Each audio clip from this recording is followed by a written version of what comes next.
On apprend que la Chine accentue son soutien militaire caché à Téhéran. Le New York Times nous apprend que des entreprises chinoises préparent des ventes secrètes d'armes à l'Iran. L'opération prévoit l'acheminement de ces armes via d'autres pays afin de dissimuler l'origine de ces cargaisons. Le New York Times parle de technologies dites à double usage, c'est-à-dire des équipements qui peuvent à la fois avoir une utilisation civile mais aussi militaire. C'est quand même qu'il est prévu. Pour les Américains, le Pentagone pense qu'en 2027, la Chine sera en mesure de contester finalement l'intégrité territoriale de Taïwan.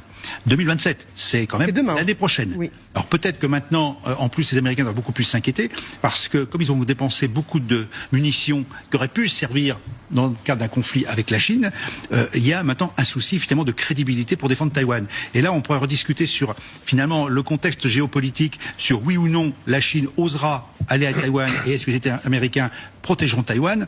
Moi, je commence quand même à avoir un doute. Ah bon, parce que général, certes...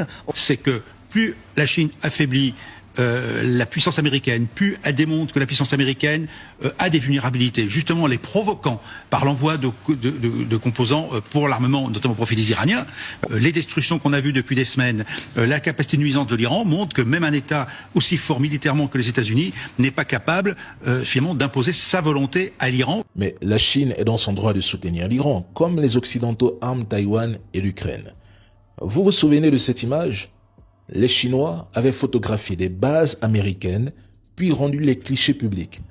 Ils avaient notamment capturé en image une batterie THAAD avec ses données de localisation publiées en ligne. L'une des plus grandes surprises de cette guerre, c'est la précision accrue des missiles iraniens par rapport au conflit de juin 2025. Et cela soulève de nombreuses questions sur leur système de guidage. Rappelez-vous aussi que durant les mois de décembre, janvier, février par là, des vols entre la Chine et l'Iran avaient lieu, parfois plusieurs fois par jour. Ces avions n'avaient probablement pas la capacité de transporter des batteries anti-aériennes complètes, mais ils pouvaient acheminer du matériel d'intégration technologique, notamment pour des stations terrestres liées au système chinois Beidou. La Chine avait commencé à développer son propre système de navigation par satellite après la crise de Taïwan de 1996, craignant qu'un jour Washington ne limite l'accès au GPS. En 2020, Pékin a officiellement lancé la version finale de Beidou, présentée comme un concurrent direct au GPS américain. Si l'Iran utilise effectivement Beidou, les États-Unis auraient des difficultés énormes à perturber ce système. Et bien avant le début de la guerre, la Chine et la Russie renforçaient déjà leur coopération avec l'Iran dans le domaine du renseignement. Ce n'est pas nouveau. Ces deux pays pouvaient probablement surveiller les mouvements de navires et sous-marins de l'US Navy, puis transmettre certaines informations à Téhéran. L'Iran a énormément développé sa technologie balistique et figure aujourd'hui parmi les acteurs les plus avancés dans ce domaine aux côtés de la Chine et de la Russie.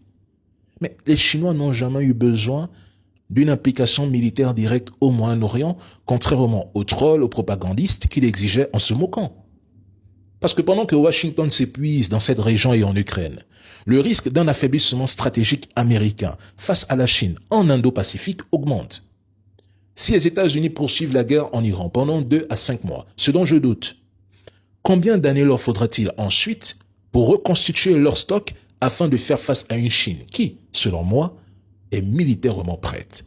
Il faut vous poser les bonnes questions et non analyser selon, oui, la première armée du monde, ce sont les États-Unis.